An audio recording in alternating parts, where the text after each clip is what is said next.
Olá, turma! Vamos dar continuidade ao nosso conteúdo, começando pela página 396 e vamos até a 401 do livro do segundo bimestre e tem correção nessa aula, ok?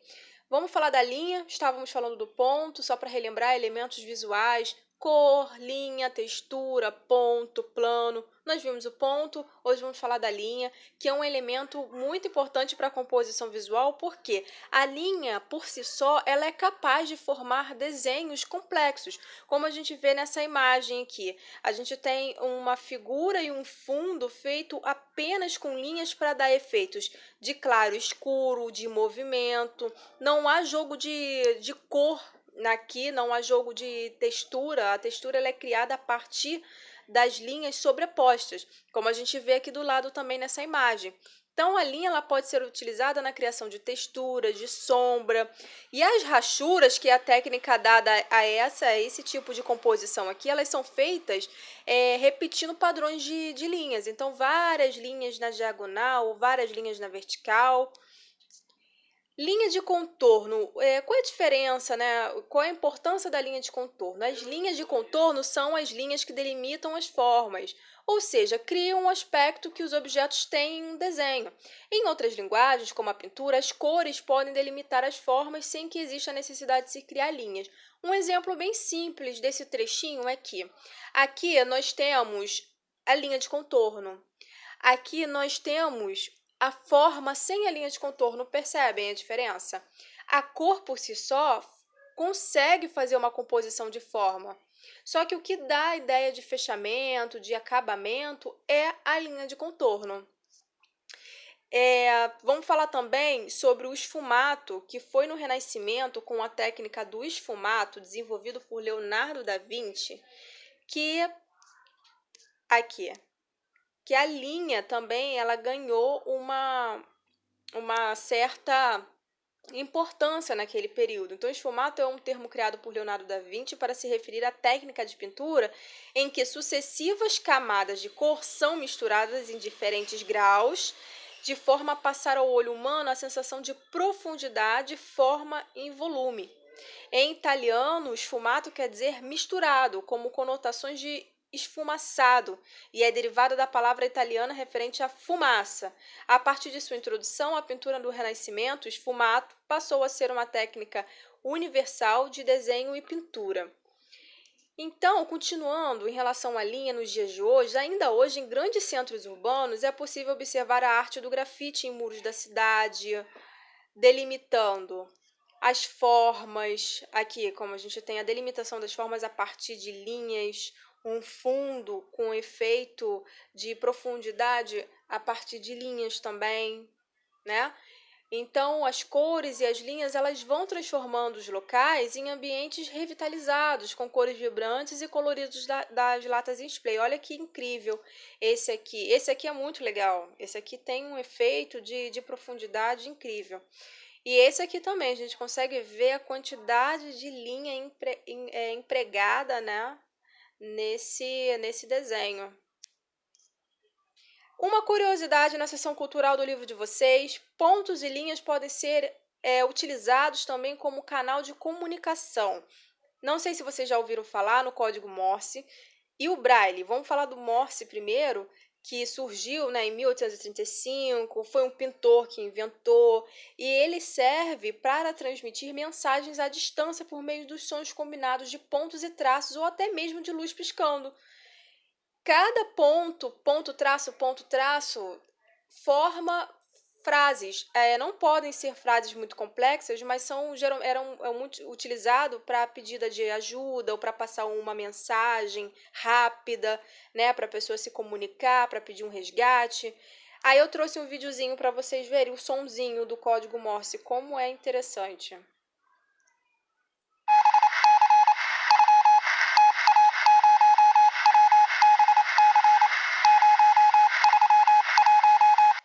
Bom, para quem sabe ler em código Morse, tem uma frase aí. E o Braille é o código de leitura para cegos, que foi criado pelo francês Louis Braille, que perdeu a visão aos 3 anos e criou o sistema aos 16. muito interessante, porque existem, né, hoje em dia, uma infinidade de possibilidades para a pessoa que é deficiente visual, até no chão, não sei se vocês já repararam que existem alguns lugares no chão que existem umas bolinhas grandes que marcam o caminho, aquilo ali também é um braille. Tá? Então, cada célula Braille possui 6 pontos de preenchimento. Aí tem toda uma técnica para se aprender a ler, né? Para quem tem necessidade ou para quem gosta mesmo de estudar o assunto. Para ler, basta que se conheça os símbolos e pode-se ler normalmente, seja com tato ou com a visão. Os caracteres são lidos da esquerda para a direita e até sinais de pontuação são representados através dos pontinhos em alto relevo. As linhas possuem infinitas aplicações, nós já vimos isso, vimos o ponto também, que ele vai além das artes visuais, a linha também, e pode ser produzido não apenas para criar formatos reconhecíveis, delimitando o espaço dos objetos e paisagens, mas como também faz parte de composições abstratas, como nós vemos aqui, uma obra do Mondrian. Várias composições do Mondrian no movimento neoplasticismo eram composições apenas com linhas horizontais e verticais. Vocês já devem ter visto esse padrão aqui em algum lugar, porque hoje é muito comercializado esse tipo de estampa. E tem o Kandinsky também, o Vasily Kandinsky, que foi um artista precursor do abstracionismo, que utilizou o excesso de linhas e formas nas suas composições. E a gente pode ver linhas de todo tipo, as linhas de contorno ou não. A gente aqui consegue ver aquele exemplo lá do início. Aqui nós temos uma forma com linha de contorno e aqui nós temos formas sem a linha de contorno. Além da linha e do ponto, outros elementos fazem parte da elaboração das obras de arte, anúncios publicitários, enfim. A cor, a superfície, luz e o volume também são constituintes de trabalhos artísticos, sendo utilizados pelos artistas de formas muito variadas. É interessante perceber como, para criar imagens, objetos e formas interessantes, muitas vezes os artistas exploram elementos tão simples. Isto é um exemplo da capacidade da arte ser uma rica fonte de expressão, que extrai novas ideias a todo momento. Então, os artistas do cubismo, por exemplo, essa aqui é uma obra do cubismo, né, que é aquela obra toda fragmentada, que você não sabe bem onde está a figura, onde está o fundo, porque não existe perspectiva.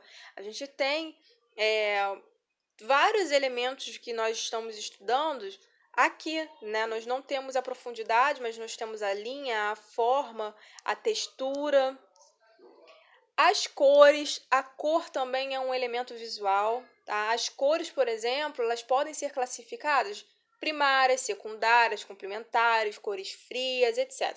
Também são capazes de dar significado simbólico, porque existe uma coisa chamada psicologia das cores. Então, se a gente, de repente, o artista quer passar uma imagem mais melancólica, ele vai usar tons mais frios, né, mais puxado para o azul, para o cinza. Se quer uma paisagem mais alegre, vai utilizar primeiro, vai se utilizar primeiro o amarelo, o verde. E sem contar que a cor também, ela cria ilusão, efeito de profundidade. Olha essa obra aqui, é uma obra bidimensional, mas olha como uma cor, o azul, vamos olhar aqui o azul mais escuro, o azul mais claro. No azul mais escuro a gente tem uma ideia de profundidade, onde o azul está mais claro a gente tem uma ideia de proximidade. Então, a cor, ela além de expressar um sentimento, uma ideia, como nós vemos aqui, cada uma, né? O amarelo é iluminação, alegria.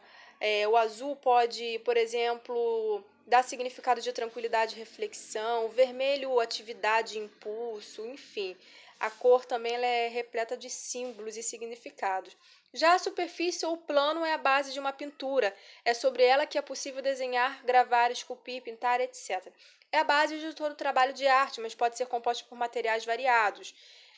O plano, em sua bidimensionalidade, pode ser definido pelas suas cores e formas geométricas. Planos e superfície. Eu trouxe outro exemplo aqui bem simples. Aqui nós temos dois planos, né? O bidimensional e o tridimensional, numa superfície. ambas as imagens, elas são bidimensionais, só que aqui a imagem ela está num plano só, a gente só consegue ver a parte da frente, né? A gente não tem perspectiva. Aqui nós temos a parte da frente e a gente consegue ter visões de outro plano, né? O frontal, nós conseguimos ver coisas que aqui no bidimensional a gente não consegue. Lembrando que os dois são desenhos, os dois são bidimensionais. Só que quando a gente dá profundidade a uma imagem, a gente diz que está num plano tridimensional, que tem um efeito de perspectiva, que tem profundidade. Aí eu trouxe aqui duas obras de arte, uma do Romero Brito, que ele não utiliza perspectiva nas suas obras. Percebem a diferença? Como aqui está tudo em primeiro plano, está tudo chapado, de frente, logo de cara. Você não tem jogo de luz, não tem jogo de sombra, não tem nada disso. Aqui, olha que legal, que a gente vê, parece que a imagem está saindo do quadro, né? E tudo criado a partir de efeitos de cor, né? Que é o principal elemento aqui dessa composição. E a gente consegue ver o fundo, a frente. Então, vamos à nossa correção, turma, dos exercícios dessa unidade. Número 1, a técnica da rachura utiliza o que para fazer formas e dar a sensação de volume e desenho. Linhas, letra E, linhas. Número 2 é uma resposta pessoal. Cite o nome de 5 artistas que trabalham em suas obras elementos como ponto e linha. 3. Como a técnica da rachura pode ser trabalhada e que efeitos ela produz. A técnica da rachura ela é feita a partir de criação de linhas para dar aquela ideia de sombra, de volumes. Então, quanto maior a quantidade de linhas, mais efeito realista o desenho vai ter. 4. O movimento artístico que deu origem ao pontilhismo foi o impressionismo, letra D. 5. O que foi o pontilhismo? Foi aquele movimento artístico que só utilizou pontos coloridos para formar uma imagem. 6. Explique o que é código Morse. O código Morse é um sistema de comunicação em que é possível transmitir mensagens por meio de combinações de pontos e traços. 7. A percepção óptica de um objeto, mesmo que de um ponto a menor unidade perceptiva, se dá em relação a uma dimensão com menos definição, que chamamos de letra D, cor. A número 8, os 5 elementos visuais, segundo a autora, que ela diz em relação aos elementos da linguagem visual, de quantos elementos expressivos, a resposta seria de 5. Os 5 elementos visuais que nós estudamos, número 8, é letra B, linha, superfície, volume, luz e cor. Ok? Letra B.